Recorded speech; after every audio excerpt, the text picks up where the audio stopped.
Headline News Zinda Svedalaku. આજે જયા પાર્વતી વ્રતનો છેલ્લો દિવસ છે ત્યારે કન્યાઓએ કુબેરેશ્વર મહાદેવ મંદિરમાં મોટી સંખ્યામાં ઉપસ્થિત રહી પૂજા અર્ચના કરી હતી. મનગમતું વર અને ઘર મળે તે માટે અષાઢ સુદ 13 થી કુંવારી કન્યાઓએ 5 દિવસના આલુના વ્રત જેને મોળાકત વ્રત તરીકે પણ ઓળખવામાં આવે છે તે કર્યા હતા. તેવા જયા પાર્વતી વ્રતના ઉપવાસ કર્યા હતા જેમાં મીઠું નમક વિના વ્રત કરી દરરોજ કુંવારી કન્યાઓ મહાદેવ મંદિર ખાતે માતા પાર્વતી અને દેવાધિદેવ મહાદેવની પૂજા અર્ચના કરે છે.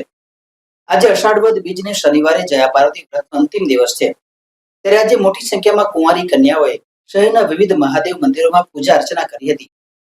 શહેરના માંજરપુર વિસ્તારમાં આવેલા શ્રી કુબેરેશ્વર મહાદેવ મંદિર ખાતે પણ વહેલી સવારથી જ કુંવારી કન્યાઓએ નવપરિણીત મહિલાઓએ પૂજા કરી હતી. આજે રાત્રે કન્યાઓ જાગરણ કરશે. વિવિધ બગીચામાં, પાર્ટી પ્લોટ, સોસાયટીમાં કન્યાઓ જાગરણ કરશે અને આવતીકાલે વ્રતના પારણા કરશે. આજે અષાઢ મહિનાની કૃષ્ણ પક્ષ વદ પક્ષની બીજ છે.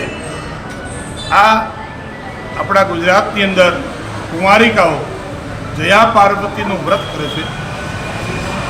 આપણે અષાઢ સુદ 13 થી 5 દિવસ આ કુંવારિકાઓ અલુણા વ્રત કરે છે, એટલે મીઠા વગરનું એક સમય ભોજન કરે છે અને એ દીકરીઓ પોતાને મનગમતો સારો પતિ પ્રાપ્ત થાય એના માટે આ વ્રત કરે છે 5 દિવસનું.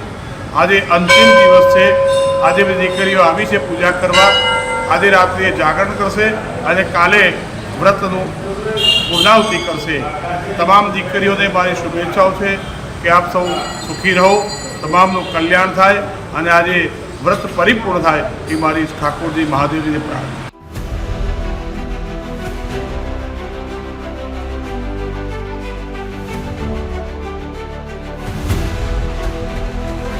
हर समस्या की deadline. Headline News Zinda Svedalaku.